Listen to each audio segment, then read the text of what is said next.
Another good tool that you could use in self-defense. Sometimes you're in a situation where you're being choked, you moved, your hands been compromised. You know, someone's pinned your arm, or they're in close, or whatever. You're off balance. You're against a car, and the only available weapon for you to fire is your knee.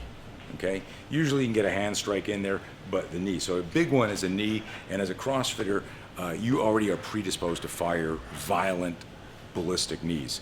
But as a CrossFitter, CrossFit is what you do. So how do you have a realistic, relevant system that doesn't interfere with how much you like going to the box? So this is a cool one too. If you do knees to elbow, okay, you've practiced this open and closed movement before, but the one that's actually the best example of this is if you go down into a plank. Everyone here has done mountain climbers, so Jeremy starts just firing a few mountain climbers, and he's moving like this. This whole motion, this whole chain here, and you stop there, stop with the knee up on the other side. There you go. That whole movement there and that flexibility and everything, that's all you're doing is firing a knee. So hop up, Jeremy.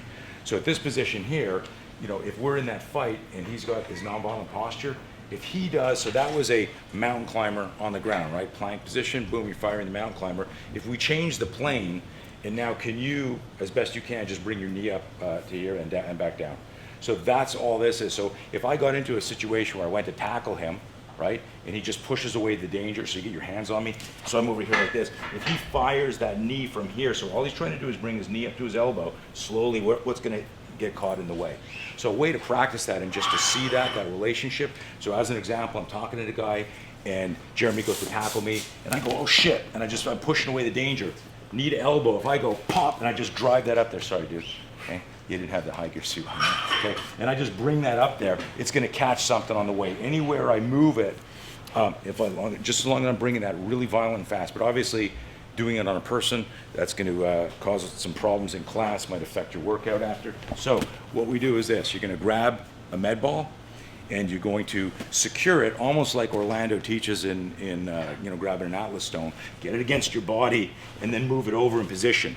Why I tell you that is some people think, shit, I want to keep this away from me, but energy travels. So if you kept it off your body, and Jeremy set it up so you're in position here, you kept it off your body, and he don't fire it, but just do a quick one. That energy's going to come in there, and you're going to mess your ribs up. If you're a big, strong guy, you might actually crack a rib or get a contusion. What you want, again, laces away. So if he's wearing shorts, you're not going to cut or do any damage to your skin. So laces away, get it nice and secure, keep your elbow away. And what you want to do is stay really close, almost as vertical as you can. What a lot of people are going to do is they're going to try and generate power, so they're going to like kick their leg back, jump back, and this becomes like a hip flexor move. And let me demo something here real quick. You set it up for the target. Laces back, elbows away. So what happens is people, you practice here, and people will get into this position, and what they're trying to do is go wham and nail the guy and drive him as far as you can. But that's a hip flexor move. So set it up again. What I want you to do is I want you to think about just being as tight as you can and firing like this. And I'm going to go through the ball. But look at the position I'm in. Does it look familiar to anybody? Okay. So I'm trying to be very efficient and just going pop and just exploding, rolling up here. Now what this is just really my abs.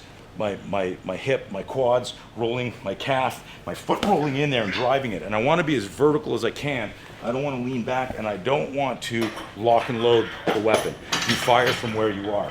So I'm Jeremy. Demo a couple of shots here. Stay nice and tight.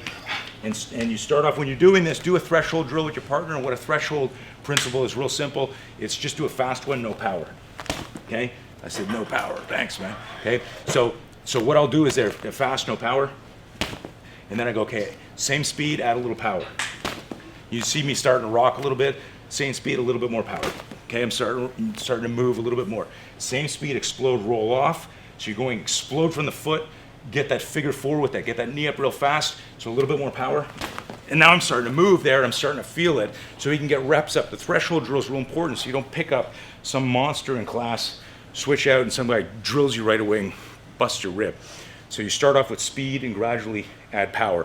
Speed is way more important in a real fight. So that is a knee strike. The confidence that I want you to derive from this explanation is, hey, I've done mountain climbers, I've done open and closing my hip real fast, I've done knees to elbow, I'm now applying it to a street situation.